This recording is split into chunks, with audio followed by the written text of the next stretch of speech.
Are you all set with the links?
What's up, Yonkers? It's your host, Anderson Sr. from Inside Yonkers and City Talk. Tonight, I have special guest Jonathan Alvarez, the founder of 914 United. What's up, man? How are you?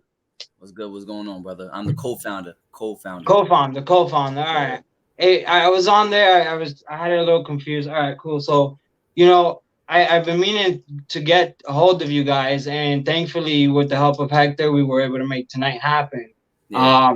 So listen, man, I'm really interested in hearing about 914 United. I see you guys do a lot of really positive things, and I really like that and admire that because there's not a lot of true people out there that really wants to make the difference that you guys are making. And you guys are making a really big impact on youth and many other, people throughout Westchester and New York.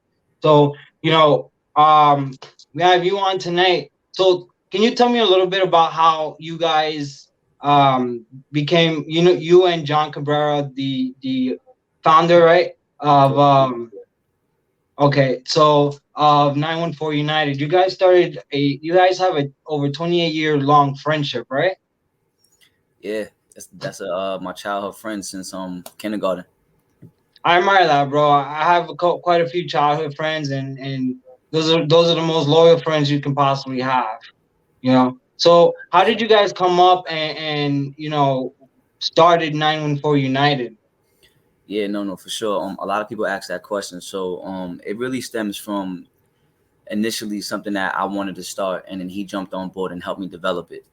So the inspiration behind 914 United is my lived experience. As many know, I served a lot of time. Served 13 years in the state facility, New York State facility, from the age of 17 to the age of 30.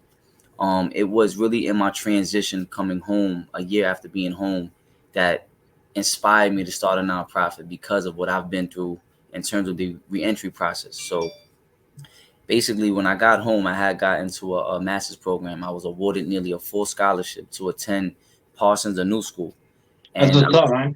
yeah, I was home. I was pursuing fashion. Fashion curation was my interest. For my undergrad, I studied cultural studies and fashion history. So I wanted to take it further when I came home, and I got into a master's program. And this was a great school. It was a great experience, but I had some kind of pitfalls along the way where I realized I rushed the decision. I really had no one who can identify with my struggle coming home after so many years and teaching me how to slow down. So in this my first semester of the master's program, I was working 2 jobs. I was in school full time, taking 4 classes downtown on Fifth Avenue, and I Yeah, a had to whole lot do going on. a whole lot going on. And then I had what But I for good, right? For the better. yeah, and that's the thing, and this is gonna answer how 914 came about, because me just being goal oriented and focused and pursuing my dreams, not realizing that I was moving too fast. And what happened was I had what I call like a slight mental breakdown, where I realized I jumped into school too soon. And I had to let my work go. I ended up withdrawing from the program. And after leaving the master's program, I had to figure out what was my next step. What got me through that moment was me reaching out to friends of mine, right? Reaching out to family and friends and having a support system. And I realized that kept me strong, and kept me dedicated to figuring out what my life was going to look like. So immediately I got involved with the My Brother's Keeper Alliance here in Yonkers, because I wanted to figure out my career plan and help share my story. Right. After connecting with Dr. Casada, who ironically he's the superintendent now, but he was the principal who expelled me when I was in high school before I went away for so many years. He was a rough principal, to be Yeah, under. he was doing what he had to do. I was, selling drugs on school grounds. I got, expelled or whatnot. But coming back for an opportunity, he gave me the opportunity to speak at Lincoln High School and work with the youth in the MBK program. And it was that motivation that realized that we need more positive mentors in the community.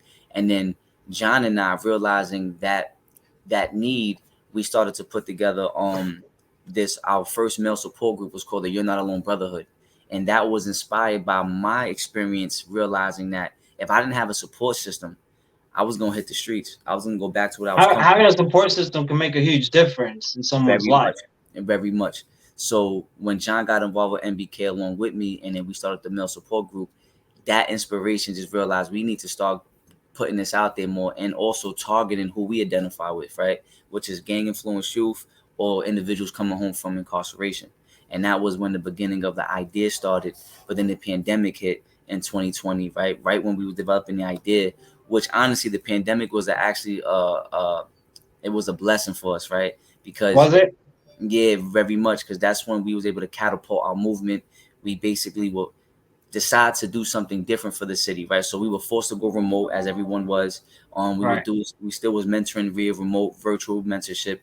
But then, as you know, the city was suffering, so we started to actually organize without us even realizing it. We was organizing a relief effort team, and within 2 months, we serviced over 60 locations, and we raised over $20,000 in capital and in-kind donations to help give back to all the essential workers, first responders, and people on the front line. That's That right amazing, man. It's amazing. Yeah, and that right there, we developed our social network, our capital, and got to meet people, and we was forced to organize as a nonprofit, because people were asking, "Who are you guys?" And then, Right. given the work we're doing with MBK, given the vision that we're developing, and then doing the organizing relief effort work, we decided to put together a nonprofit that was called 914United, with the mission to serve the justice involved population. So for people who don't know, the 914United